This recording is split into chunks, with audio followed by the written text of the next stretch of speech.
Hello again, friends. It's Miss Holmes here, coming to you from my happy place, my beautiful kindergarten classroom, room C2, right here at Jack London Elementary School, home of the cutest little class in town.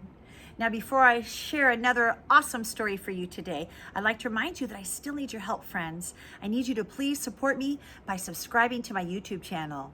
Go ahead, if you could push that subscribe button below right now, it's completely free. And by doing that, you will continue to support me and help me so I can keep recording all these amazing books and share them with lovers of literature everywhere, from littles to bigs alike. Now, this is a story today that is a request, and this was requested by one of my students, Cooper. This is Cooper's library book.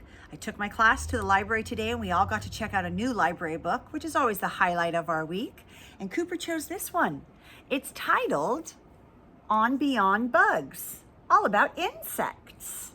And this book is written by Tish, Rabe, and it's illustrated by Aristides, Ruiz. And I'm going to read this today for Cooper.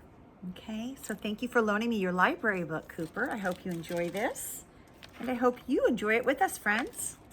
On Beyond Bugs.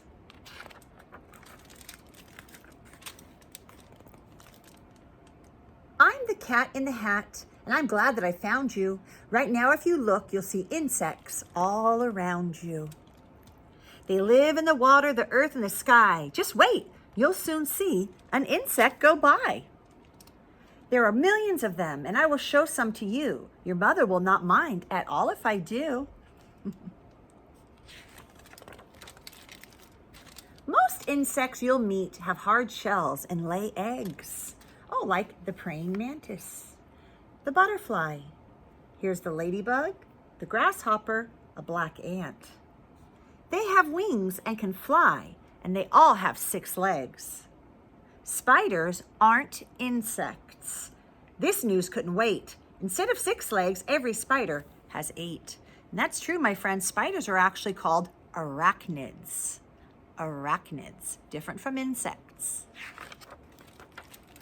If you look at an insect up close, you will see that its body is in parts, and each insect has 3 body parts.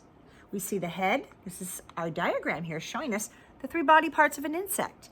The head, the thorax, and the abdomen. And this is a cricket. First, the head, and then the thorax, and here at the end is the longest part, which is called the abdomen. Another difference with spiders, spiders only have 2 body parts. Insects have 3. Insects cannot see all the things that surround them, so they each have 2 feelers to touch what's around them.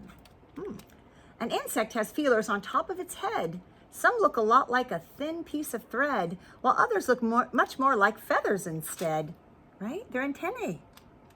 We wish we had feathers, but we don't have any. You could also call feelers by this name, antennae.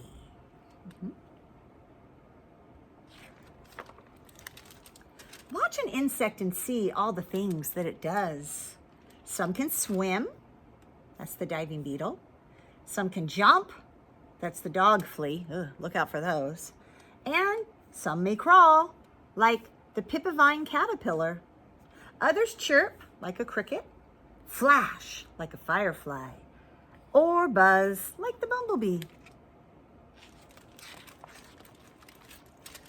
Birds and frogs look for insects in order to eat them, so insects work hard to make sure they don't meet them.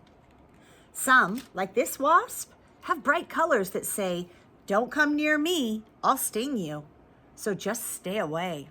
Yeah, these bright colors are usually warning colors, which means, don't taste me, don't bite me. This moth's wings are colored to look like the tree it is resting upon so that no one can see it. You see that? You have to look really close. That's a type of camouflage. Camouflage is when animals and insects blend into their habitat to hide from predators. The spittlebug sits as he spits out a bubble. It's wet and it's cool and can save him from trouble. For when he's all covered in bubbly foam, if a hungry bird comes, it thinks nobody's home. Oh, another defense mechanism. Here is a riddle I learned from my mother. How's a skunk and a ladybug like one another? When danger is near, it is easy to tell. They suddenly give off a terrible smell. I didn't realize ladybugs did too. Interesting. These busy insects are my friends, the ants. They like to eat seeds, other insects, and plants. Ants are so strong, they can lift things that weigh over 10 times their weight. And they do it all day. So if you were as strong as an ant, you would see that you could lift up 10 cats in tall hats easily. Wow.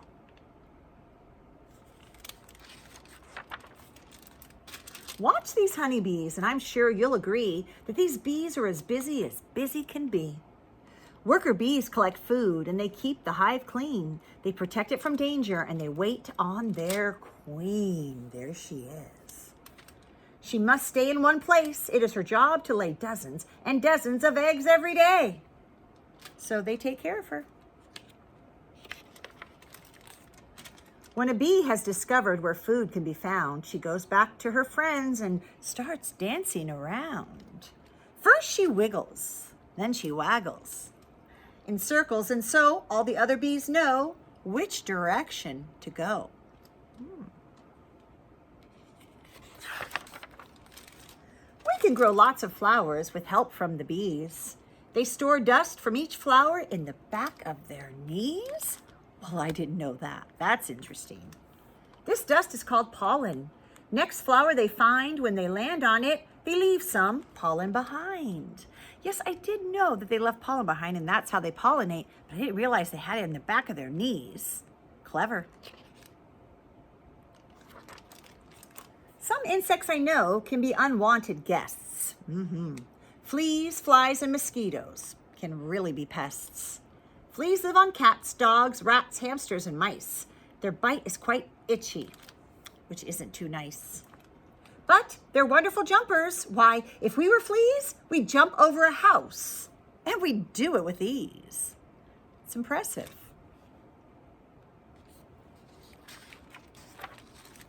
Have you ever wondered, why does a fly buzz? Well, it beats its wings fast, and each time it does, its wings make a sound that you could hear in your ear. And this sound lets you know there's a fly flying near. Here's a fact about flies that we both thought was icky. They can walk upside down since their feet are so sticky. Ugh.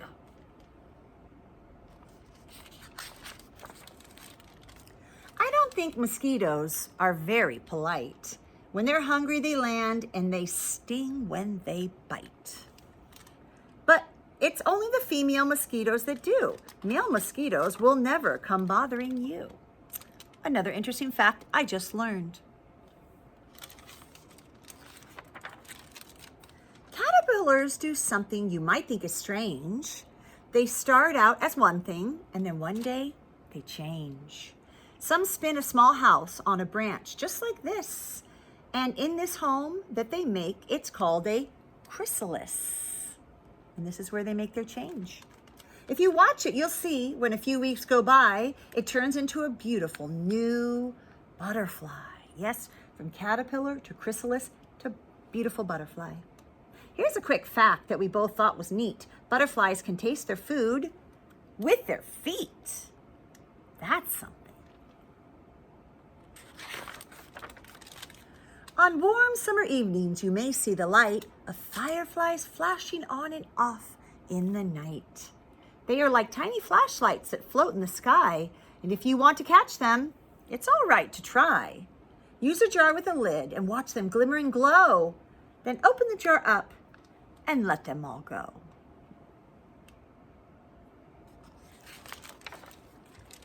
All day and all night, on the ground and in the air, insects are moving around everywhere. It's important for us to keep learning about them. The world that we know couldn't go on without them. The butterfly, ladybug, ant, and the bee make everything better for you and for me. It's true, friends. So many insects are so helpful to us and such an important part of our cycle of life and our whole environment. That was really interesting, and I learned a few new things, and I sure hope you did too. So thank you for sharing your library book with us, Cooper. And friends, I hope you enjoyed hearing that with us today. Stay tuned for many more wonderful books on Storytime with Miss Holmes. I'll be right with you, friends.